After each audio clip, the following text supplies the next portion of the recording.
하나님 말씀 빌립보서 4장입니다. 10절부터 14절까지 신약 성경 323페이지에 있습니다. 빌립보서 4장 10절부터 14절까지 다 함께 읽겠습니다.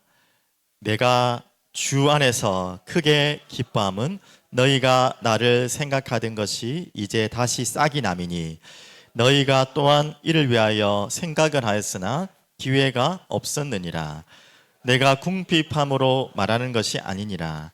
어떠한 형편이든지 나는 자족하기를 배웠노니 나는 비천에 처할 줄도 알고 풍부에 처할 줄도 알아. 모든 일 곧 배부름과 배고픔과 풍부와 궁핍에도 처할 줄 아는 일체의 비결을 배웠노라. 내게 능력 주시는 자 안에서 내가 모든 것을 할 수 있느니라. 그러나 너희가 내 괴로움에 함께 참여하였으니 잘하였도다. 아멘. 전능하신 주님, 간절히 기도합니다. 말씀을 전하는 부족한 종의 마음과 생각, 영을 지키셔서 말씀하게 하옵시며 또 말씀을 선포되는 이 자리가 하나님이 임재하시고 역사하신 자리요, 하나님 말씀을 받는 하나님의 자녀들의 심령이 치유받고 온전해지며 굳건해지며 강건해지는, 하나님을 경외하며 사랑할 수 있는 마음으로 세워지는 귀한 날 되게 하여 주시옵소서. 예수 그리스도 이름으로 기도합니다. 아멘. 오늘 하나님 말씀 제목을 이렇게 잡았습니다. 자족의 비결이라는 제목인데요, 보통 잘 안 쓰는 단어죠. 아마 아이들은 무슨 말인지도 모를 거예요. 자족. 저도 대화 나누는 중에 또 여러 가지 책을 읽어도 자족이라는 단어를 거의 잘 안 쓰거든요. 보통 만족 이렇게 쓰는데, 만족하고 비슷한 단어인데 자자가 무슨 자자겠습니까? 스스로 만족. 맞아요. 스스로 만족하는 그 자족이에요. 그러면 무슨 자기 왕자병 걸린, 자뻑에 걸린 그런 만족을 말하는 게 아니겠죠. 여기서 말하는 자족은 무슨 말일까요? 오늘 이 단어를 여러분들이 꼭 기억하셔야 되겠고요. 그리고 오늘 여러분 읽은 본문이 저도 알고 있지만 깜빡깜빡할 때가 있어요. 빌립보서 읽었는데 지금 이 바울이 어디에서 편지를 쓴 건지 아십니까? 어느 장소에서? 저 앞에 나와 있네요. 감옥입니다. 읽다 보니까 저도 잊어버렸다니까요. 1장 읽을 때는 그래 감옥에서 썼지 했는데 2장, 3장, 4장 읽어가다가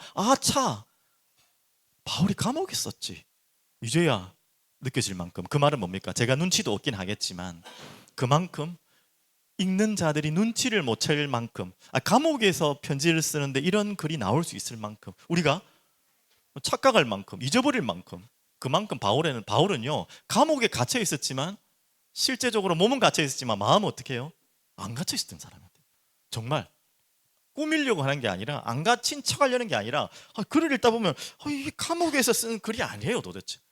반대로 감옥 밖에서 감옥 안에 있는 사람한테 꼭 쓴 것 같아요. 일부러 그렇게 한 거 아닙니다. 진짜 자조가 연결되겠죠.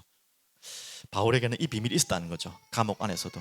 그래서 조금 더 설명드리면, 자족이라는 단어가 원래 그 당시에 저도 문헌을 통해 알았지만 스토아 학파가 굉장히 많은 영향을 주는, 철학적인 영향을 줄 때 이 자족이라는 이 메시지를 철학 속에서 많이 줬다고 합니다. 또 비슷하게 생각하면 불교로도 잘 아시잖아요. 자족이라는 단어가 불교 용어에 더 많이 써요, 어떻게 보면. 근데 바울이 말했던 게 무슨 스토아 학파나 지금 우리가 대충 감을 잡고 있는 불교에서 말하는 자족, 쉽게 무소유 그런 거 있잖아요. 버릴 때 행복하고 안 가질 때 욕심 없을 때, 그런 의미는 아니겠죠. 포함이 조금은 돼 있겠지만 그런 의미는 아니겠죠. 맞죠? 오늘 이 자족의 의미를 여러분들이 알고 찾고 누리길 바랍니다. 그리고 이 자족이라는 단어가 지금 읽으면서 나왔지만, 바울이 이 빌립보 교회 성도들아, 성도님들 자족하기를 좀 배우세요 라고 뭔가를 가르치기 위해서 한 이야기도 아니에요. 그냥 어떠다가 이 단어가 나왔냐면은, 지금 오늘 그 유명한 내게 능력 주시는 자 안에서 내가 모든 것을 할 수 있느니라는 이 유명한 구절이 나오게 된 계기는 뭐냐면, 감옥 안에서 감옥 밖에 있는 빌립보 교회에 편지를 쓰면서 감사하다는 표현을 쓰려고 하는 거예요. 그러면서 빌립보 교회가, 참고를 말씀드리면 어떻게 보면 바울과 가장 애틋한 교회였어요. 바울 마음에도 그랬고 그래서 유일하게 그 이유는 정확하게 모르겠지만 뭐 나와 있는 내용은 그만큼 편했고 이유가 있었겠죠. 다른 교회에서는 이 바울이 부조를 안 받았어요. 또 헌금을 안 받았어요. 그러니까 주기 위한 헌금 받았지만 자기의 생활을 위해서 도움을 받는 건 안 받았어요. 오직 유일하게 빌립보 교회에 쉽게 말하면 사례만 받은 거예요. 뭐 좀 어때 좀 특별한 계획이 있는 것 같죠, 맞죠? 그런 의미에서 있는데 지금 빌립보 교회가 그 어려운 가운데 다른 교회보다 빌립보 교회가 제일 어려웠거든요. 그런데도 바울에게 끝까지 헌금하고 부조하고 이렇게 했거든요. 그런 의미 속에서 보면은 뭐냐면 10절에 보면 이렇게 막 하려고 하는데 무슨 사정이 있는지 빌립보 교회에서 바울을 지원하지 못한 사정이 뭐 전달이 안 됐든지 사정이 안 됐든지 안 되던 상황이에요. 그래서 그 이야기를 바울이 하면서 하는 말이 뭐냐? 괜찮다 이야기하는 거예요. 나 별로 안 부족하다. 나 자족한 거 알고 있다. 그러면서 나온 단어가 이 유명한 말씀입니다. 그러니까 뭔가를 야 너희들도 다 자족해야 돼. 너희들도 좀 아껴 써야 돼. 뭐 이렇게 베풀어야 돼. 이런 잔소리 하려고 나온 말이 아니라 나 괜찮아. 나 정말 괜찮아. 그거 이야기하려다가 나온 말이 오늘 이 고백이 나온 것입니다. 그것도 어디에 썼다고요? 감옥 안에서. 감옥 안에서는 모든 게 부족하잖아요. 여러분 감옥 갇혀 보신 적 있으십니까 혹시? 감옥 체험 한 일주일만 해보는 것도 재밌을 것 같아요 진짜. 근데 비슷한 거 해봤잖아요 우리가. 감옥 체험 비슷한 거 감옥하고 비교도 안 되는 거 코로나 때 2주간 특히 초창기 때 코로나 걸리신 분들은 진짜 감옥 체험 비슷한 거 하셨을 거예요. 근데 이후에야 아마 좀 자유로웠지만 정말 2주 동안에 방 안에만 갇혀 있는데도 이거 정말 사람 할 짓이 아니죠, 맞죠? 밥 꼬박꼬박 넣어줘서 뭐 좋아하시는 분 있을지 몰랐지만 그래도 이게 보통 일이 아니에요. 근데 그런 감옥이 아니잖아요 우리가 생각하는. 뭐 그렇게 이때 당시 로마 감옥이라면 그렇게까지 막 열악하지 않았다고 하지만 그래도 갇혀 있는 연금인데요, 맞죠? 그래서 감옥에 갇혀 있는 자가 자기는 부족하지 않다고 쓴 글이 지금 이 내용입니다. 자, 여기에서 우리가 뭔가를 메시지를 찾아야 될 게 있겠죠. 지금 바울은 감옥에 갇혔지만 감옥에 갇힌 자가 아니었습니다. 반대로 여러분과 저는요, 또 많은 사람들은 실제적인 육신적인 감옥에 갇혀 있는 분들은 여기 없지만 뭔가 여러분 마음속에 생각 속에 감옥에 갇혀 있는 분들이 많죠. 감옥에 안 갇혀 있는데도 감옥에 갇힌 자가 많아요. 감옥에 갇힌 바울은 감옥에 갇히지 않았는데 실제로 감옥에 갇히지 않은 우리가 많은 것들이 우리 마음속에 갇혀 있는 게 많아요. 오늘 여러분 한번 찾아보십시오. 말씀을 듣는 중에 여러분 마음과 특별히 생각 속에 뭔가 환경 속에 다 갇혀 있는 빠져나올 수 없는 계속해서 올매고 있는 뭔가 있잖아요, 여러분. 아마 말씀 듣는 중에 많이 생각날 겁니다. 그 부분에서 자유하시고 치유되시는 여러분 되시길 바라고요. 이 바울이 이 빌립보서에 가장 많이 나오는 단어 중에 중요한 단어가 뭔지 아세요? 역설이지만 감옥 안에서 기쁨이라는 단어가 나옵니다. 오늘 10절 보십시오. 내가 주 안에서 그냥 기뻐함이 아니라 어떻게 기뻐한다고요? 크게 기뻐함. 이거는 굉장히 강조하는 겁니다. 오버하는 것입니까? 내가 감옥 안에 있는 걸 그냥 감추려고 하는 뭔가 외형적인 모습이 아니에요. 그 외에도 지금 빌립보서 여러분 읽어보시면 알겠지만 기쁨이라는 단어가 주제요 관통하는 가장 많이 나오는 단어예요. 근데 어울리지 않지 않습니까? 감옥 안에서 무슨 기쁨이 있어요? 감옥 안에서 무슨 기쁨이 그래 넘친다고 기뻐하고 기뻐하라 또 기쁘다 이런 말 할 수 있습니까? 이것은 바울이 감옥에 갇혔지만 진짜 감옥에 안 갇혔다는 거죠. 여러분 마음속에 지금 기쁨이 없는 분들이 계셨잖아요. 감옥에 갇히지 않았는데 육신적으로 갇히 있지도 않는데 마음껏 내 마음대로 할 수 있는 시대인데 여러분 마음속에 기쁨이 없습니까? 정말 여러분 마음속에 뭔가가 지금 갇혀 있는 거예요. 그 갇혀 있는 것이 풀려질 때 진짜 기쁨이 오는 거예요. 오늘 그걸 찾는 시간 되길 바라고요. 연결해서 이야기합니다. 제가 제일 처음에 자족 이야기했죠. 감옥이 했죠. 세 번째 이야기입니다. 잡초. 눈치채신 분들은 왜 이야기를 쓰는지 조금 아실 거예요. 저는 솔직히 뭐 하는 거 없지만 우리 집사람 통해서 우리 여기 집사님 또 권사님 몇 분도 같이 하시는 분 있는 것 같은데 텃밭을 갈고 있습니다. 저는 텃밭을 보기만 했지 뭐 지금도 보고만 있지만요 갈고 본 적이 없는데 그래도 가까이서 조금 보니까 생각지 않은 문제 중에 제일 큰 문제가 좀 물 주는 건 줄 알고 그다음에 키우는 건 줄 알고 뭐 개구리 튀어나오는 건 줄 알고 혹시나 뱀 튀어나오면 그게 문제일 줄 알았는데 여러분 텃밭 조금이라도 해보시면 농사 지으신 분들 말할 필요도 없고요. 제일 문제가 뭔지 아세요? 지었다 보면 잡초입니다. 잡초. 야, 이거 기가 막 잡초 막 지긋지긋한 그 한 고랑 그 얼마 돼도 안 하는데 잡초가 그 정도면 진짜 넓은 밭을 일구는 분들은 야, 이 잡초와 이제 전쟁 같아요. 진짜 키우는 우리 그 한 줄 하는데도 잡초가 얼만큼 나는데 그만큼 우리 마음속에 이 육신에 보이는 뭐 잡초 말하는 게 아니고요. 불만족의 잡초. 자족의 반대말이잖아요. 불만족이잖아요. 스스로 만족하지 못하는 뭔가가 있다는 거예요. 제일 큰 잡초가 이 불만족의 잡초. 나는 무엇 때문에 이 잡초를 키우고 있는지, 어떤 불만족의 잡초들이 내 마음속에서 계속 자라고 있는지. 잡초의 특징 알죠? 계속 자랍니다. 뽑아내면 없어질 것 같죠? 그 다음날 또 나와 있어요. 이 잡초 진짜 지긋지긋해요. 농사 한번 지어보시면 이게 무슨 말인지 아실 겁니다. 농사 그냥 안 지어도 그냥 마당 있는 집에 사는 분들은 다 이해하실 거예요. 마당만 있는 집에서는 얼마나 지긋지긋한지. 그래서 우리에게는 불만족의 반대로 우리에게 만족은 얼만큼 하면 여러분 만족하시겠습니까? 찾아가야 되는데요. 예전에도 한번 이야기했는데 톨스토이의 소설 중에 이런 소설이 있답니다. 단편 무슨 내용인데요. 사람에게는 얼마만큼의 땅이 필요한가? 자, 이제 갑자기 기분이 좋아지시죠? 여러분 얼마만큼의 땅을 여러분에게 주시면 기분이 좋겠습니까? 진짜 준다고 하면 단 1,000루블에 준다고 합니다. 땅을 여러분이 원하는 만큼. 1,000루블은 저도 잘 모르지만 한 만 얼마. 뭐 만 얼마는 누구나 갖고 있잖아. 우리 아이들도 우리 딸도 만 얼마 갖고 있어요. 그 만 얼마 가지고 여러분이 원하는 만큼의 땅을 준대요. 근데 하나 조건. 하루 안에 여러분이 달려갔다 오는 만큼 준대요. 야, 이거 갈만하죠, 이거. 예? 진짜 갈만하죠. 달려갔다 오는 만큼.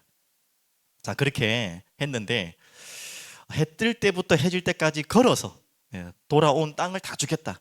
1,000루블만 주면 그렇게 한 거예요. 누가 안 하겠습니까? 근데 한 사람이 막 정말 뭐 여러분도 얼만큼 갈지 모르겠는데 갈 만큼 갔대요. 근데 너무 욕심을 부리다 보니까 돌아올 걸 생각을 못한 거예요.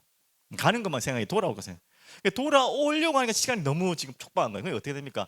걸어서 갔지만 올 때는 막 쭉뚝 뛴 거예요. 막. 왜? 돌아와야지 그게 내게 되는 거예요. 간 만큼 돌아와야 되는데 다 못 돌아오면 안 되니까 진짜 죽자 사자 뛴 거예요. 그래서 결국은 도착을 했습니다. 어떻게 됐을까요? 반전. 다 줬을까요? 도착하는 즉시 너무 무리해서 죽었어요. 그 자리에서 너무 뛰어가지고 죽자 사자 진짜 죽자 사자 뛰었겠지. 죽었어요. 그래서 얻은 땅이 몇 평이라고요? 1평. 무덤 1평 얻었답니다.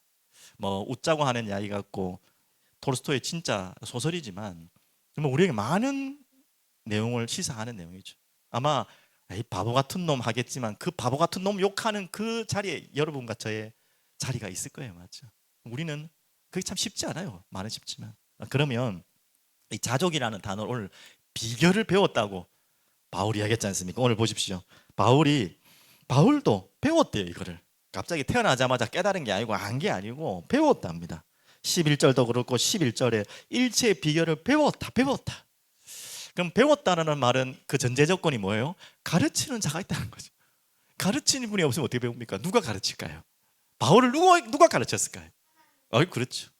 그럼 여러분도 마찬가지. 여러분 뭐 바울이 대단한 사람 맞지만 똑같아요. 우리랑 하나님이 가르쳐 주셨기 때문에 바울이 배운 거예요. 그럼 우리도 마찬가지. 하나님은 여러분을 지금 가르쳐 주고 계세요. 그 유명한 본문이 신명기서 8장. 저는 이거 읽을 때마다 참 하하 하는데요. 뭐 안 찾아보셔도 되는데 찾아보실 수 있는 분 한번 보시면 좋겠는데요. 신명기 8장 자주 제가 요즘에 보는 말씀이고 인용하는 말씀인데요. 이 광야 40년 잘 아는 이야기 아닙니까? 8장 1절에 보면 내가 오늘 명하는 모든 명령을 너희는 지켜 행하라. 그리하면 너희가 살고 번성하고 여호와께서 너희의 조상들에게 맹세하신 땅에 들어가서 그것을 차지하리라. 내 하나님 여호와께서 이 40년 광야 동안이죠. 40년 동안 네게 광야길을 걷게 하신 것을 기억하라. 왜 40년을요? 일주일, 길어도 한 달이면 되는 길인데 잘 아는 내용이잖아요. 왜 40년을? 뭐 불신앙했으니까 40년 걷긴 했지만 그 안에 또 이 내용이 있어요. 자, 기억하라. 이는 너를 뭐 하시기 위해서? 낮추시며 너를 시험하사 내 마음이 어떠한지 그 명령을 지키는지 지키지 않는지를 알려 하십니다. 이제 시험 테스트하는 거죠. 그리고 가르치려고 하는 거죠. 그리고 3절 너를 낮추시며 너를 줄이게 하시며 또 너도 알지 못하며 내 조상들도 알지 못하던 만나를 내게 먹이신 것은 사람이 떡으로만 사는 것이 아니요 여호와 입에서 나오는 모든 말씀으로 사는 줄을 내가 알게 하려 하십니다. 너무나 고난 가운데 있는 광야를 걷게 하시고 굶주리게도 하시고 목마르게도 하시는데 그때마다 하나님 뭘 가르치시죠? 만나를 가르치시고 생수가 어디서 오는지를 가르치시는 거죠. 결국 하나님께서 우리에게 가르치시려고 하는 게 뭡니까? 뭐죠? 이 자족을 통해서 뭘 가르치는 거죠? 오늘 답은 여러분이 알고 있을 겁니다. 8장 조금만 넘어가서 16절 볼게요. 내 조상들도 알지 못하던 만나를 광야에서 내게 먹이셨나니 이는 다 너를 낮추시며 너를 시험하사 마침내 내게 뭘 주려고요? 복을 주려 하십니다. 만나가 복이라는 말이 아니에요. 먹이는 게 복이 아니라는 거예요. 뭔 복입니까? 그러나 내가 마음에 이르기를 내 능력과 내 손의 힘으로 내가 이 재물을 얻었다 말할 것이라. 이게 복이 아니라는 거예요. 대부분 이걸 갖고 복이래요. 내가 얻은 거, 내가 노력해서 얻어낸 걸 복이라 그래요. 18절 내 하나님 여호와를 기억하라. 그가 내게 재물 얻을 능력을 주셨습니다. 누가 주셨다고요? 내가 여호와께서 주셨습니다. 이같이 하시면 내 조상들에게 맹세하신 언약을 오늘과 같이 이루게 하려 하심이라. 그러면서 위에 보면요 14절 자주 한 말씀 아닙니까? 내 마음이 교만하여 내 하나님 여호와를 잊어버릴까 염려하노라. 여호와는 너를 애굽 땅 종되었던 집에서 이끌어 내시고. 자, 하나님께서 제가 막 이렇게 중구난방으로 성경을 읽었는데 뭘 지금 가르쳐 주려는 거 아시겠죠? 하나님 여러분에게 가르치려는 거, 여러분 반드시 배워야 될 거. 자, 첫 번째 전 방금 다 나왔습니다. 풍부와 궁핍. 오늘 바울이 이 두 가지 속에 다 있었어요. 풍부에도 받고 궁핍에도 받다. 하지만 이 자리에서 뭘 배웠다? 나는 그 속에서 일체의 비결을 배웠다. 어떤 비결? 자족하는 비결을 배웠다. 자, 오늘 여러분 경제 때문에 어려운 분들 많으시고, 아니 일평생 우리 인생은요 경제 때문에 어렵다가 살다가 한 사람들이에요. 아니 돈이 나는 너무 많은 사람들도 그것 때문에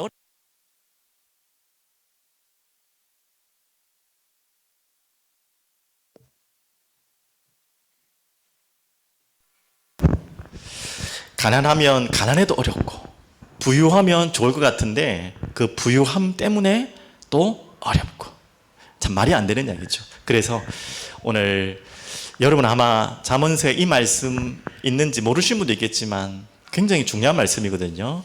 그리고 디모데전서 경제에 대한 부분들의 말씀인데 한번 볼게요. 자, 첫 번째 한번 보겠습니다. 내가 두 가지 뭐라고 했죠? 일을 주께 구하였사오니 내가 죽기 전에 내게 거절하지 마옵소서. 자, 어떤 주께 구하고 부탁했는지 여러분과 저도 구해야 될 내용입니다. 자, 이렇게 구했네요. 자, 같이 읽겠습니다. 곧 헛된 것과 거짓말을 내게서 멀리 하옵시며, 아굴의 기도입니다. 나를 가난하게도 마옵시고 부하게도 마옵시고 오직 필요한 양식으로 나를 먹이시옵소서. 왜요? 9절에 이유가 있습니다. 혹 내가 배불러서 하나님을 모른다 여호와가 누구냐 할까 하오며 혹 내가 가난하여도 도둑질하고 내 하나님의 이름을 욕되게 할까 두려워함이니라. 자, 이 기도의 본질은 뭡니까? 부하지도 말고 가난하지도 많은 중산층으로 살게 해주시옵습니까? 그게 아니에요. 뭐예요? 여호와를 잊지 않도록 하는 게 기다려요. 그게 그거죠. 그리고 내가 교만해지지 않도록, 너무 부해서 교만해지고 너무 가난해서 여호와를 원망하고 그렇게 하지 않도록 하기 위한 것이 목적이지, 가난해지지도 말고 부해지도 말란 말이 목적이 아니죠. 집사님 이 마이크 조금만 소리 좀 잡아주시겠어요? 조금만 낮춰주시면 올릴 것 같은데요. 그 이야기죠. 오늘 여러분에게 하나님이 주시려 하는 것입니다. 그리고 또 한 구절 더 보겠습니다. 디모데전서 6장 6절에 10절 유명한 말씀이죠. 같이 보겠습니다. 그러나 여기도 자족이라는 단어를 바울이 씁니다. 바울만이 쓰는 단어예요. 자족하는 마음이 있으면 경건은 큰 이익이 되느니라. 그리고 7절 우리가 세상에 아무것도 가지고 온 것이 없음에 또한 아무것도 가지고 가지 못하리니. 이거는 뭐 우리 세상 사람 다 아는 이야기잖아요. 그러면서 8절 우리가 먹을 것과 입을 것이 있은즉 족한 줄 알 것이니라. 9절에 부활이 하는 자들은 시험과 올무와 여러 가지 어리석고 해로운 욕심에 떨어지나니 곧 사람으로 파멸과 멸망에 빠지게 하는 것이라. 마지막 구절이죠. 돈을 사랑함이 일만악의 뿌리가 되나니 이것을 탐내는 자들은 미혹을 받아 믿음에서 떠나 많은 근심으로써 자기를 찔렀도다. 아멘이시죠. 그렇다고 우리가 가난하게 살고 궁상 가지며 살아란 말이 아닙니다. 하나님은 그래서 돈 안 주겠다, 너는 맨날 굶어 죽어야 된다, 그렇게 살아야지 된다, 그 말 하는 건 아니에요. 맞죠? 우리가 이 부와 이것을 가질 수 있는, 이것을 가지고 하나님께 나갈 수 없다면 그것 자체가 이미 독이 되는 거죠. 이 부분을 여러분들이 잘 보시면서 하나님이 가르치시려고 하는 거, 이 풍부와 궁핍, 우리에게 하나님은 이 가난할 때, 맞죠? 더 많은 것을 가르칩니다. 또 부유할 때 여러분들이 꼭 배워야 될 게 있어요. 대부분의 가난할 때보다 부유할 때가 더 무서워요. 잘 아는 다윗도 가장 부유할 때 넘어졌거든요. 이건 우리가 더 이상 말 안 해도 아는 너무나 중요한 답이죠. 맞죠? 그러면서 한 가지 더, 자족에 대한 비밀입니다. 사도행전 20장 35절 잘 모르시는 구절일 건데 제가 읽어드리면 이런 것입니다. 너무 뻔한 이야기인데요. 주는 것이 받는 것보다 복이 있도다. 우리 뭐 세상에서도 하는 이야기 아닙니까? 주는 것이 받는 것보다 복이 있도다. 근데 이 말을 바울이 언제 했냐면 바로 에베소 장로님들에게, 이제 에베소 교회 장로님들을 만나서 밀레도에서 이제는 예루살렘에 죽으러 가기 전에 에베소 장로님들에게 이 교회를 부탁드립니다 하면서 이야기를 한 겁니다. 그냥 단순한 이야기가 아니죠. 주는 것이 받는 것보다 복이 있도다. 자, 그러려면 여러분, 줄 수 있는 자는요, 많이 가진 자가 줄 수 있는 자가 아닙니다. 여러분 그러잖아요. 내가 가진 게 있어야 주지, 많이 가져야지. 눈에 보이는 그런 것이 줄 수 있는 것이 아닙니다.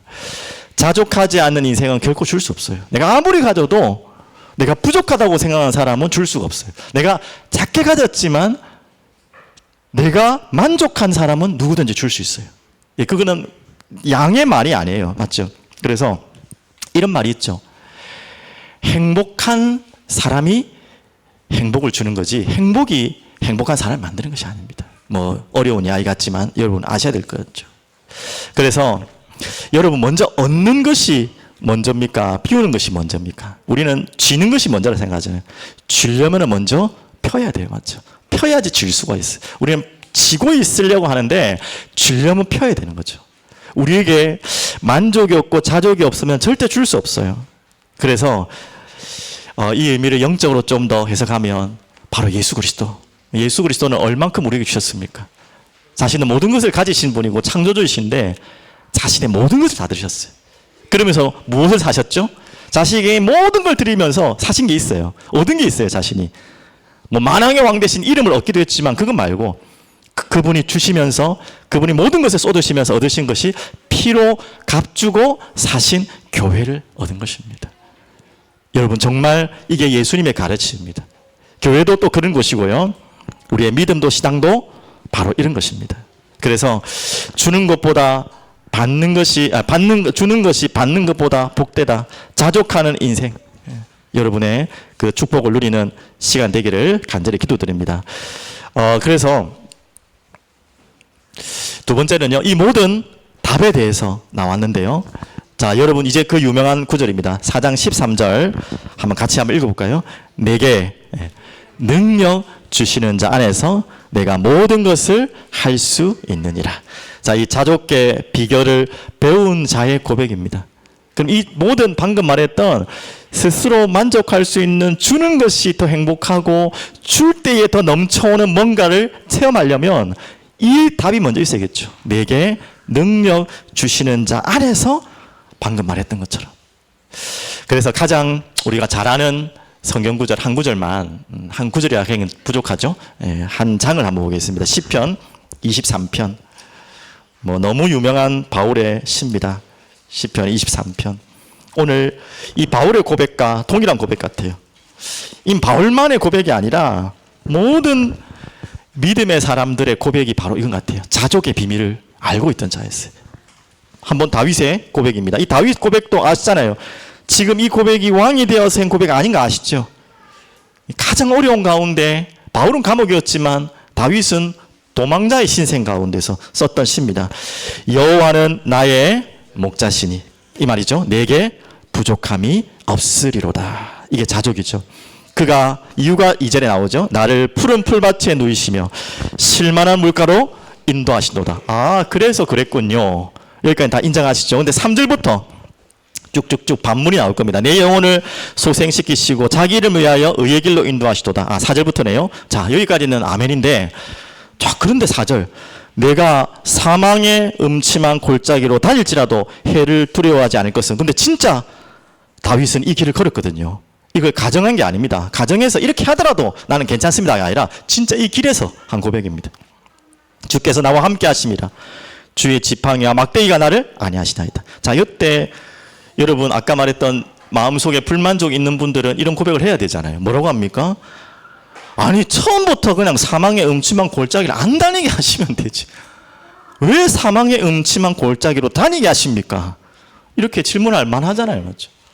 왜 사망의 음침한 골짜기로 다니게 합니까? 또 뒤에요. 5절에 주께서 내 원수의 목전에서 내게 상을 차려주시고. 아니, 하나님이시라면 원수의 목전에 안 두면 되잖아요. 왜 그때 상을 차려주시고 사망한 음침의 골짜기에서 안위하십니까? 이런 질문 안 하십니까? 그래서 성경 읽다 보면 불만이 나올 때도 있어요. 맞죠? 그러면서 6절 이제 고백이죠. 내 평생의 선하심과 인자하심이 반드시 나를 따르리니 내가 여호와의 집에 영원히 살리로다. 오늘 여러분은 이런 고백하는 분 없습니까? 왜 나를 사망의 음침한 골짜기로 두십니까? 왜 원수의 목전 앞에서 그렇게 하십니까? 이유가 뭘까요? 이겁니다. 그때서야 우리가 찾는 분이 누구죠? 내게 능력 주신 자를 찾거든요. 참 우습지 않지만 우스운 이야기를 제가 들었어요. 우리의 인생은 저만 그렇겠지만요, 어떤 분이 그렇게 하더라고요. 지푸라기라도 잡을 게 있으면 우리는 지푸라기 잡지 다른 거 안 잡는데, 우리가 지푸라기라도 잡을 게 없을 때야 그 다음 걸 잡지. 지푸라기라도 잡을 힘이 있고 잡을 게 있으면 우리는 주님을 안 붙잡고 지푸라기 붙잡고 매달린다는 그런 본성이 우리입니다.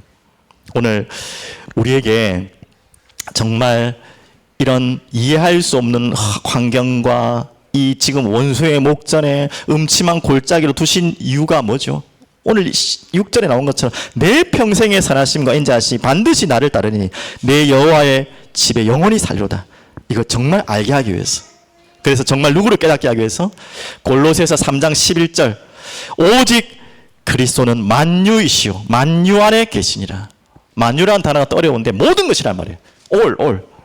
이 그리스도는 모든 것입니다. 이 그리스도 안에 모든 것이 다 있습니다. 참 이상하죠. 우리가 원수의 목전에 없을 때, 사망의 음침한 골짜기 없을 때 발견되지 않아요. 참 희한한 본성입니다. 우리가 사망한 음침한 골짜기 원수의 목전 앞에서 야, 그리스도가 모든 것이군요. 그리스도 안에 모든 것이 계셨군요. 오늘 이 고백이 되는 것입니다. 그러면서 오늘 찬송가를 또 소개해드리고 싶습니다. 이 오늘 말씀 이후에 부를 찬양이지만 미리 한번 보시죠. 310장 부르지는 않겠습니다. 가사만 한번 볼게요. 310장. 아, 하나님의 은혜로 이 쓸데없는 자 왜 구속하여 주는지 난 알 수 없도다. 2절에도요. 왜 내게 굳센 믿음과 복음 주셔서 내 마음이 항상 편한지 난 알 수 없도다. 3절에도요. 왜 내게 성령 주셔서 내 마음 감동케 주 예수 믿게 하는지 난 알 수 없도다.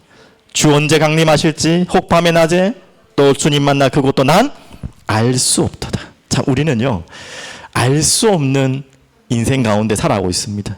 왜 하나님이 이 은혜를 줬는지 내가 믿고 또 의지하면 이게 우리에게 답이죠. 내 모든 형편 아시는 주님 늘 보호해 주실 것을 나는 확실히 아네. 오늘 이 고백 되길 바랍니다. 여러분에게 알 수 없는 은혜로 무엇을 알기로 하냐? 이 그리스도께서 우리를 확실하게 인도하시고 보호하고 계심을 확실히 아네. 오늘 이 찬양 가사의 작사자는 어떤 마음으로 이 고백을 했겠습니까? 맞죠? 분명히 평안한 가운데 쓴 글이 아니에요. 쓴 시가 아닌 가장 어려운 가운데 쓴 시죠. 또 여러분 잘 아는 288장 너무 좋은 찬양이죠. 너무 좋은 가사고 고백입니다. 288장 알죠? 특히 3절에 주 안에 기쁨 누림으로 마음의 풍랑이 잔잔하니 세상과 나는 간 곳 없고 구속한 주만 보이도다. 이것이 나의 간증이요 이것이 나의 찬송이세. 나 사는 동안 끊임없이 구주를 찬송하리로다. 너무나 잘 알고 있는 크로스비의 찬양입니다. 정말 아무것도 볼 수 없었던 완전한 이 영혼과 마음과 생각이 깜깜한 감옥에 갇힐 수밖에 없었던 그 영혼이 하나님을 뵙고 그 영혼의 감옥에서 그 어두운 눈이 어두워진 그 감옥에서 나와서 하나님의 광명을 볼 때, 그 빛을 볼 때 했던 고백입니다. 마음의 풍랑이 잔잔하니 세상과 나는 간 곳이 없고 구속한 주만 보이도다. 오늘 여러분에게 이 고백되길 바랍니다. 내게 능력 주시는 자 안에서, 여러분이 어떤 자리에 있든지 간에 내게 능력 주시는 자 안에서 그분과 함께하는, 그분과 연합되어지고 그분과 동행하는 비밀을 하나님은 여러분에게 주시고 것입니다. 그게 바로 무슨 비결이라고요? 자족의 비결입니다. 여러분 무엇 때문에 만족이 없습니까? 무엇 때문에 막 그렇게 부족합니까? 또 무엇이 그렇게 부족하십니까? 어떤 마음이 나를 계속 부족하게 하십니까? 어떤 걸로도 안 채워질걸요. 혹여 내가 이것 때문에 부족한데 내 이것으로 그것을 채웠습니다 하는 그것이 뭔지 모르겠지만 그거라면 여러분은 그것에 일평생 종로로 돼야 돼요. 그것에 끌려가야 돼요. 왜? 그것이 나를 만족해 주니까. 계속 나를 만족해야 되니까 그것에 계속 끌려가야 돼요. 오늘 여러분이 그것이 아니라 오늘 주 안에서 그리스도 되시는 모든 것 되시는 그분이 여러분을 만족해 하시기를 원하기를 간절히 축복드립니다. 그래서 한 가지만 이분에 대해서 말씀드리면, 여러분이 뭔가를 얻어서 만족하는 것도 있지만 관계예요. 누구를 만났느냐가 더 중요해요. 내가 무엇을 가지느냐 중요한 것 같지만 내가 누구와 함께 하느냐가 더 중요해요. 오늘 다 그 고백드립니다. 시편 23편의 고백, 그리고 찬송가 310장, 288장의 모든 가사자의 고백은 뭐냐면, 내가 무엇을 가져서 만족하고 내가 뭘 얻어서 만족한다는 말이 아니라 내가 누구와 함께해서 만족한다는 거예요. 왜? 그분은 다시 말씀드리면 뭐라고요? 만유이시기 때문에. 여러분 누구를 만나도 아무리 부자 남편을 만나고 이쁜 아내를 만나고 잘난 남편을 만나고 잘난 아내를 만나도 부족하게 돼 있어요. 아무리 나에게 잘해줘도. 당연한 거 아닙니까? 왜? 그 대상이 부족한 존재거든요. 그런데 절대 부족하지 않은 존재를 만나면 돼요. 근데 세상에 없잖아요. 절대 부족하지 않은 그분이 누굽니까? 예수 그리스도.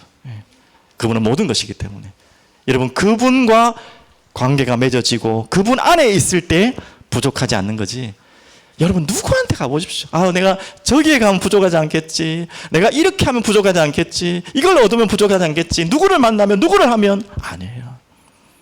다 부족한 사람이기 때문에 그 부족함 때문에 내가 그걸 채울 것 같지만 절대 아니에요. 영원히 부족하지 않은 그분을 만나면 그때서야 끝나는 일이에요. 오늘 그 일이 여러분에게 이루어졌고 만났다면 그분 안에서 이제는 다 찾아내십시오. 그럼 마지막 결론입니다. 다시 서론으로 돌아갔어요. 서론의 제목, 사조, 그리고 감호, 잡조, 이 세 가지에 대한 답을 이미 여러분이 정리하실 줄 믿습니다. 제일 먼저 자족이죠. 이 자족에 대한 답을 찾았습니다. 한 구절만 더 소개해 드릴게요. 고린도후서 7장을 한번 보겠습니다. 4장. 한번 찾아보시면 좋겠네요. 고린도후서 4장 7절 보시면 아는 말씀입니다. 우리가 자족하는 이유, 자족의 내용, 자족의 답입니다. 바로 이거죠. 우리가 이 보배를 질그릇에 가졌으니 이는 심히 큰 능력은 하나님께 있고 우리에게 있지 아니함을 알게 하려 함이라. 우리가 사망으로 우겨싸임을 당하여도 쌓이지 아니하며 답답한 일을 당하여도 낙심하지 아니하는 이유가 뭐예요? 박해를 받아도 버림받지 아니하며 거꾸리뜨림을 당하여도 망하지 아니하고, 그 이유는 뭐예요? 10절. 우리가 항상 예수의 죽음을 몸에 짊어짐은 예수의 생명이 또한 우리 몸에 나타나게 하려 함이라. 11절. 우리 살아있는 자가 항상 예수를 위하여 죽음에 넘겨짐은 예수의 생명이 또한 우리 죽을 육체에 나타나게 하려 함이라. 여러분 이게 자족입니다. 예수 그리스도의 죽으심과 살아나심이 내게 나타나는 것이. 어떤 우겨싸임을 당하고 어떤 문제가 있더라도 우리 안에 뭐가 담겼다고요? 보배가 깨어질 수밖에 없는 이 질그릇에 담겼기 때문에 그것 때문에 우리는 자족할 수 있는 거예요. 이 답을 이미 찾은 여러분들입니다. 그러면 두 번째 감옥이죠. 여러분 이제 감옥에서 나와야 되잖아요. 왜 아까 감옥에 갇힌다 했죠? 만족할 수 없는 나의 마음과 생각에 잡혀있는 감옥이 있다니까요. 계속해서 끊임없이 갈구하는, 만족되지 않은 그 감옥에서 나와야 돼요. 첫 번째, 여기 계신 분들은 아니겠지만 혹여 말씀을 영상으로 듣는 분 중에 여러분이 지금 갇혀있는 감옥은요, 지금 불만족의 감옥이 아니에요. 지금 믿는 자들하고 좀 다른 이야기입니다. 믿지 않는 자에게는 감옥은 불만족이 시작이 아닙니다. 바로 그 불만족의 원인인 지옥과 사망의 감옥에 갇혀있는 거예요. 그래서 그로 오는 원인의 죄죠. 그를 유혹했던 사단이죠. 여기에 감옥에 갇혀있는 거예요. 자, 먼저 빠져나와야 될 감옥입니다. 이 지옥이라는, 사망이라는 감옥. 그 답은 로마서 8장 1절 2절에 다 나와 있어요. 믿는 자들은 다 아는 말씀이죠. 그리스도 예수 안에 있는 자에게는 결코 정죄함이 없나니 그리스도 예수 안에 있는 무슨 법이? 이 생명의 성령의 법이, 죄와 사망의 법이지만 이 감옥에서 너를 해방하여야 하느니라.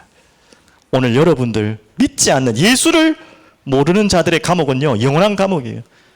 영원한 감옥에 갇혔다가 영원한 감옥으로 가는 거예요. 거기에서 빠져나올 답은 오늘 예수 그리스도입니다. 로마서 5장 8절에도 말씀하고 있습니다. 우리가 아직 죄인 되었을 때에 그리스도께서 우리를 위하여 죽으심으로 하나님께서 우리에 대한 자기의 사랑을 확증하셨다. 이 죄와 사망의 감옥에서 나올 유일한 답은 뭐라고요? 예수 그리스도. 자, 그러면 여러분과 저는 이미 그 감옥에서 나왔잖아요. 나와놓고 왜 아직도 많은 감옥 안에 갇혀 있습니까? 오늘 바울의 고백이 여러분 고백되면 됩니다. 자, 빌립보서 3장, 다시 한번 4장으로 봤지만 3장 12절. 오늘 여러분이 이제는 그 감옥에서 완전히 나왔어요. 이제는 새로 묶일 곳이 있어요. 감옥이란 표현하기는 좀 이상하지만 새로 묶일 곳이 있어요. 이제 더 이상 여러분이 묶일 곳이 없고 한 곳에만 묶이면 돼요. 12절. 내가 이미 얻었다 함도 아니요 온전히 이루었다 함도 아니라 오직 내가 그리스도 예수께 뭐라고요? 잡힌 바, 묶인 바. 여러분 거기에 묶이면 돼요. 거기에 잡히면 돼요. 그것을 잡으려고 달려가노라. 이제 여러분의 예수 그리스도 안에 들어와 놓고도 감옥에 갇혀 있는 자들, 이제 잡으려고 하는 것을 바꾸십시오. 이제는 잡혀야 돼요. 자꾸 잡으러 가는 건 내려놓고 잡혀버리면 돼요. 도망다니지 마시고 잡힌 바단 그것을 쫓아가시기 바랍니다. 그래서 누구에게 갇히면 된다고요? 그리스도께 잡혀요. 그리스도께 갇혀버려요. 그리스도 안으로 그냥 들어가 버리셔서 나오지 마시고, 이건 구원을 말하는 것이 아닙니다. 완전히 갇혀버리는 인생 되길 바랍니다. 그래서 저 또 좋아하는 찬송, 자주 이야기하지만 찬송 28장 여러분 한번 나중에 보십시오. 3절에 나와요. 주의 은혜 사슬대사 나를 주께 매소서. 우리 마음은 연약하여 범죄하기 쉬우니 하나님이 받으시고 천국인을 지소서. 그리스도께 갇히고요, 잡히고요, 그의 은혜에 갇히고 그 쇠사슬에 묶여버리십시오. 하는 그 은혜가 내게 임하게 해달라고. 그래서 마지막 잡초입니다. 여러분 잡초 제거 매일매일 하셔야 됩니다. 밭에 가보신 분들은 아십니다. 저기 과장이 아니고요, 하루 아침에요 잡초가 어마어마하게 자라요. 그래서 여러분들이 이 그리스도 안에서 자족하는 비밀 속에 있지 않으면 불만족의 잡초가 계속 일어나는데요, 매일매일 방치해두면 큰일 납니다. 날마다 일어나요. 그리고 잡초는 제가 해봤는데 그 머리만 대충 뜯어내지 마시고 가능하다면 뿌리 채 뽑아내십시오. 잘 안 되면 일단 위라도 자르지만. 그리고 이 잡초는 언제 제일 자라는지 아시죠? 겨울에는 많이 안 자라요. 가장 풍성한, 비가 많이 오고 햇볕이 잘 내리는 풍성할 때 잡초가 많이 자라요. 여러분 가난할 때 힘들 것 같죠? 가난할 때 뭐 이래 불만족이 많을 것 같죠? 아니에요. 믿는 자들은 특히 부유할 때 더 불만족이 많아요. 뭔가 잘 될 때 불만족이 많아요. 잡초도 마찬가지예요. 잡초 그때 잘 자란다요. 한 가지만 잡초 제거하는 다 비밀을 하나 말씀드릴게요. 잡초 제거하는 비밀. 이 맞는 말인지 모르겠는데요, 잡초를 제거하려면 곡식을 많이 심으래요. 열매 맺는 곡식을 심으래요. 좀 이해가 안 됐거든 처음에는. 이 말이 무슨 말인가 했는데 이해가 됐어요. 여러분 저도 밭을, 제라고 하면 좀 부끄러워 자꾸 하기 이런데 하여튼 저희 집사람이 밭을 갈고 보니까 그때서야 뭐가 보이냐 하니까 이제 심어보고 뭐도 심어보니까 잡초가 보이더라니까요. 여러분 그냥 일반 지나가는 잡초 구경하신 적 있습니까? 아무나 하고 상관없잖아요. 그런데 이 열매를 맺고 뭔가 곡식을 해보려고 하니까 잡초가 이렇게 많은 줄 알았어요. 여러분 성경 읽기 이제 시작하신 분이실 텐데 읽다 보면 잡초가 먼저 보일 겁니다. 열매는 안 보일 거예요. 뭐 이상하겠더만요. 저도요 밭에 가봤을 때는 밭에 잡초 신경 한 번도 쓴 적이 없다니까. 남의 밭이니까. 내가 내 밭에다가 열매를 가꾸려고 하니까 그때서 잡초가 보이더라니까요. 여러분 무슨 말인지 알겠습니까? 여러분이 이제부터 농사를 지어봐야지 잡초가 보여요. 열매를 맺으려고 하는 마음이 있어봐야, 씨를 심어봐야지 잡초가 보여요. 그게 얼만큼 무서운 것이고 정말 지독한 것이고 끝도 없이 일어나는지. 우리 내팽겨 쳐버리면 관심 없는데 아는 게 된다. 여러분 그게 시작입니다. 여러분 그걸 먼저 시작하십시오. 내 안엔 잡초를 발견하면 먼저 씨를 심어보십시오. 열매를 기다리면서 곡식을 갖고 보시라니까요. 그때 잡초가 얼만큼 이게 무서운 존재인지 독한 존재인지 짜증나는 존재인지 얼마나 계속 일어나는지 알 겁니다. 이제 그게 보여야지 뽑잖아요. 안 보이는데 어떻게 뽑습니까? 맞죠? 여러분에게 그 시간 있길 바랍니다. 그래서 여러분에게는 모든 결핍된 마음, 부족한 마음, 궁핍한 마음 당연한 것입니다. 없는 사람이 어디 있습니까? 이걸 다른 것으로 채우는 것이 아니라 다른 것 채우면 가장 위험하겠죠. 그게 여러분을 감옥으로 갇히게 하는 거예요. 그것을 결핍된 거 가지고 어디로 가라고요? 예. 하나님의 말씀의 씨앗을 주께로 나와서 주 안에 갇히고 주의 은혜 갇히고 그 말씀의 씨앗을 심는. 그리고 기다리십시오. 예. 하루아침에 되는 게 아닙니다. 기다리면 반드시 열매 맺게 돼 있어요. 뭐만 잘해주면, 예. 잡초만 잘 뽑아주면. 오늘 그 시간이 되기를 간절히 축복드립니다. 기도합니다. 살아계신 주님, 감사와 찬양을 드립니다. 우리에게 자족의 비결을 알게 하실 주님을 감사합니다. 이걸 가르치시고자 우리를 광야 가운데 우리의 중요한 길들을 하나님 돌아가게 하시고 또 사망한 음침한 골짜기로 원수의 목잔 앞에 두게 하심을 알게 하심을 감사합니다. 주님, 오늘도 이 모든 상황과 사건을 통해서 우리 안에 잡초를 보게 하시고 우리 안에 있는 불만족을 깨닫게 하시고 그리스도 안에 모든 것이 다 있고 그 안에 있는 자에게 모든 만족이 옴을 우리가 진짜 발견하는 증인으로 서게 하여 주옵소서. 그래서 우리에게 있는 이 만족이, 이 자족이 세상의 사람들에게 기쁨과 즐거움으로 바울처럼 증거되게 하여 주시옵소서. 감사드리며 살아계신 예수 그리스도 이름으로 기도합니다. 아멘.